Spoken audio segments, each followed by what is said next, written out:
I saved for 3 years to get on a plane to Iceland. The night before my flight, my mother called and told me to cancel everything because my sister needed me to watch her kids. I said no. 7 hours later, I landed to 38 missed calls and a text that read, "They're at your door. I'm Laura Bennett. I'm 32." And what my sister did that morning turned a family argument into a police investigation, and it's the reason I finally stopped being the person my family called when they needed someone to absorb the damage. For 3 years, I'd restored old theaters by day and taken weekend inspection jobs at night, saving every spare dollar for one trip. Not a big one, just mine. The night before I flew out, my mother called and didn't ask. She told me, "You have to watch your sister's kids." My sister Brianna had an emergency, and apparently that meant I was expected to cancel prepaid, non-refundable reservations I'd spent 3 years earning. I refused. My father took the phone. "Family comes first," he said. "Cancel the trip." I looked at my packed suitcase by the door and thought about every birthday, every weekend, every opportunity I'd already handed over because somebody else hadn't planned ahead. "No," I said. "Not this time." An hour later, my sister texted that I was selfish, then added a line I assumed was just another guilt play. "You'll change your mind when you see them." I had no idea yet how literally she meant that. At the airport the next morning, my parents called repeatedly. I silenced my phone and boarded next to my closest friend, Nora. For the first time in longer than I could remember, I kept a promise to myself instead of breaking it for somebody else. 7 hours later, we landed in Reykjavik. I turned my phone back onto 38 missed calls. My parents, my sister, an unknown number, and the local police department back home. My sister's final message was 4 words. "They're at your door." What she'd actually done didn't just turn a family argument into a scene. It turned it into a child welfare investigation, thousands of dollars in exposed lies, and a question my parents would spend months avoiding. Which daughter were they finally willing to hold accountable? I stood frozen in the airport terminal while travelers moved around me. Nora saw my face and quietly took my suitcase without a word. I opened the security app connected to my house back home. The first clip had been recorded less than an hour after I left for the airport. A dark SUV pulled up outside my townhouse. My sister stepped out with her 2 kids, 8-year-old Ethan and 5-year-old Maddie, 2 backpacks, a grocery bag, and a thin blanket. She walked them to my porch, knocked several times, and looked directly into the camera. "Your aunt's inside," she told them. "She's probably in the shower. Wait here." Then she got back in the SUV and left an envelope under my doormat before driving away. The next clip showed Ethan knocking again while Maddie sat on her backpack. It was 43 degrees. 20 minutes later, Maddie started crying. Ethan wrapped the blanket around her and tried calling someone from a small tablet before the battery died. Eventually, a neighbor noticed them, checked my windows, and called the police. Watching an 8-year-old try to keep his little sister warm outside a locked house felt like being hit in the chest. My sister hadn't just asked me to babysit. She'd tried to make refusal impossible by abandoning her own children at my door after I'd already left the country. I called the officer who'd left the voicemail. The kids were safe. My neighbors had stayed with them until police arrived, and Child Protective Services had gotten involved once no legal guardian could immediately be reached. My parents showed up at the station, too. Furious. Not at Brianna. At me. My mother insisted it was a misunderstanding. My father said I'd created the crisis by leaving after being warned the kids needed me. When the officer asked where Brianna actually was, my parents said she was at a mandatory work conference in Boston. She'd never mentioned any conference until the night before my flight. I called her, straight to voicemail. I texted, "Where are you? Police found the kids outside my house." She wrote back, "I told you I needed help. You chose a vacation. Don't act shocked, there are consequences." Nora, who works as an insurance investigator, told me to save absolutely everything. While we waited on our rental car, we downloaded the security footage, screenshotted every message, and built a timeline. I sent it all to the officer and the assigned caseworker. My mother called minutes later with a different angle entirely. "The kids are traumatized," she said. "Do you want them placed with strangers while you drive around Iceland?" That sentence was aimed with real precision. For years, my parents had turned Brianna's failures into referendums on my character. Whenever I refused to bail her out, the conversation somehow became about how loving I was. But this time the kids were safe, and professionals were already involved. Going home wouldn't undo the abandonment. It would just teach my sister that manufacturing a bigger emergency guaranteed a bigger rescue. "I'm not coming home early," I said. "I'll cooperate with the investigation. I won't take responsibility for Brianna's decision." My father shouted that I was destroying the family. I hung up. The next morning, the caseworker, her name was Angela, called with something that changed the entire shape of the story. She'd spoken to Brianna's employer. There was no conference in Boston. Brianna had been fired 11 days earlier, and nobody knew where she'd actually gone. Angela asked whether Brianna had a history of disappearing, leaving the kids without notice, or misusing money meant for them. I wanted to protect my sister. Then I thought about Ethan wrapping that blanket around Maddie, and I answered honestly.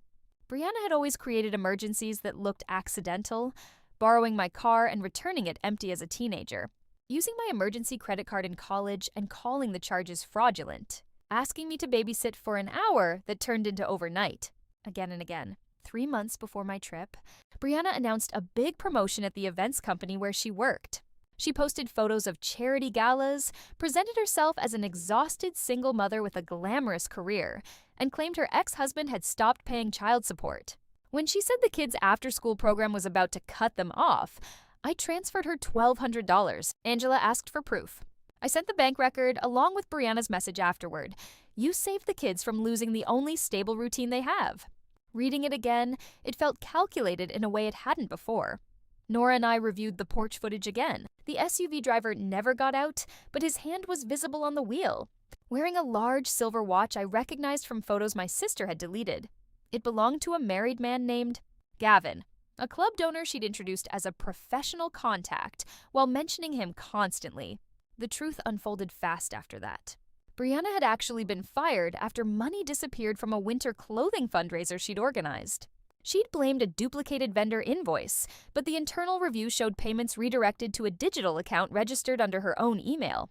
More than $9,000 gone. Her conference had actually been a 4-night resort trip with Gavin. She'd planned to leave the kids with me without asking, because paying an overnight sitter cost money she no longer had. My trip disrupted the plan, so my refusal became, in her retelling, the moral failure. When I confronted my mother, she said I didn't know the whole story. I said her employer had confirmed the firing. "That doesn't make her a monster," my mother said. "She panicked because you refused to help." There it was again. Brianna's choices excused as pressure, mine judged as decisions.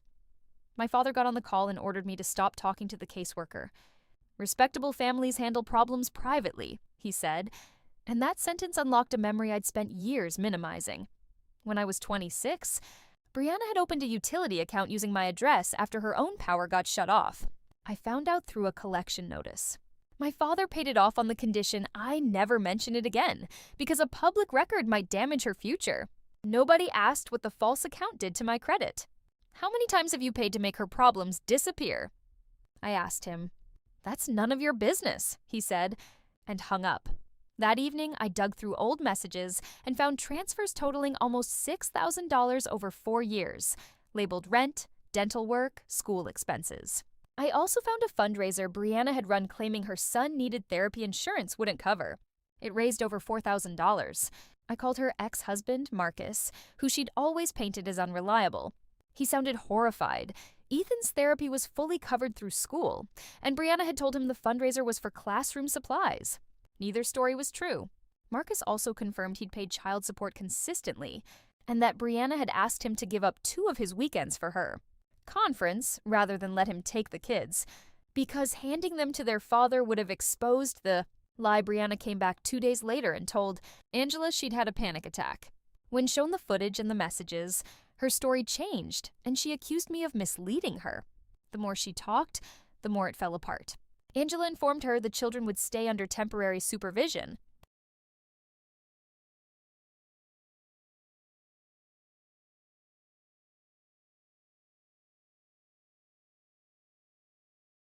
Mother's phone. "Do you understand what you've done to me?" she asked. "I understand what you did while you assumed I'd clean it up," I said. She lowered her voice. "Come home. Tell them it was a misunderstanding. You can fix this." That request told me everything about how she'd always seen me, not as her sister, but as the person assigned to absorb the fallout of her decisions. "No," I said.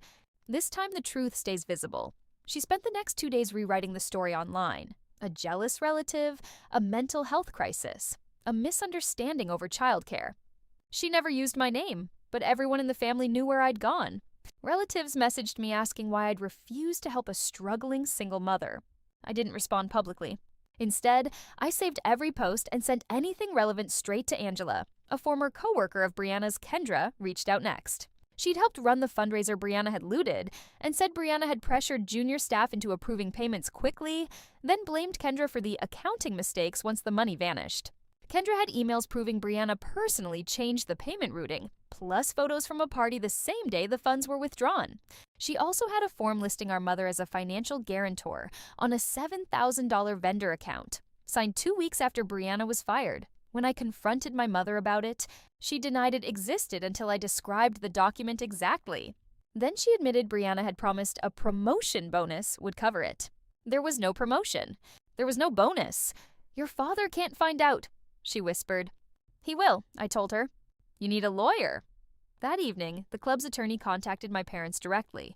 It turned out my mother had been secretly pulling money from their joint savings to cover Brianna's rent, debts, and legal consultations. Almost $24,000 over 18 months.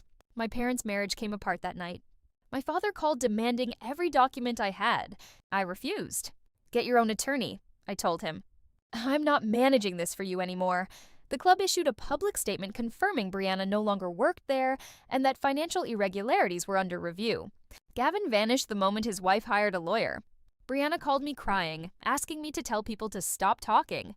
I haven't told anyone anything, I said. I sent evidence to a caseworker. That's not the same thing. Days later, my neighbor told me police had collected the envelope Brianna left under my doormat.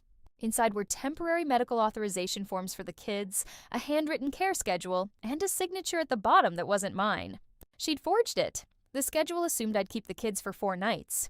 At the bottom, in her own handwriting, she'd written, "Mom can help Sunday afternoon if Laura starts complaining." That sentence removed any remaining doubt. She'd known I hadn't agreed to any of it. She'd planned for my resistance, not my consent. Angela confirmed the kids were staying safe, and that Marcus, steady, local, consistently present for his parenting time, despite years of being painted as unreliable, was being expedited as their temporary primary caregiver. During a video call, my nephew Ethan asked if I'd known they were coming that morning. No, I told him. None of this was your fault. He looked down and said his mom had told him I'd promised to open the door. I wanted so badly to promise him I'd always be the one to rescue them. But that promise was exactly what had kept this pattern alive for years, and I finally understood that continuing it wouldn't protect anyone. It would just guarantee it happened again. Because safe adults were with you, and the people helping your family needed to understand what happened, I told him.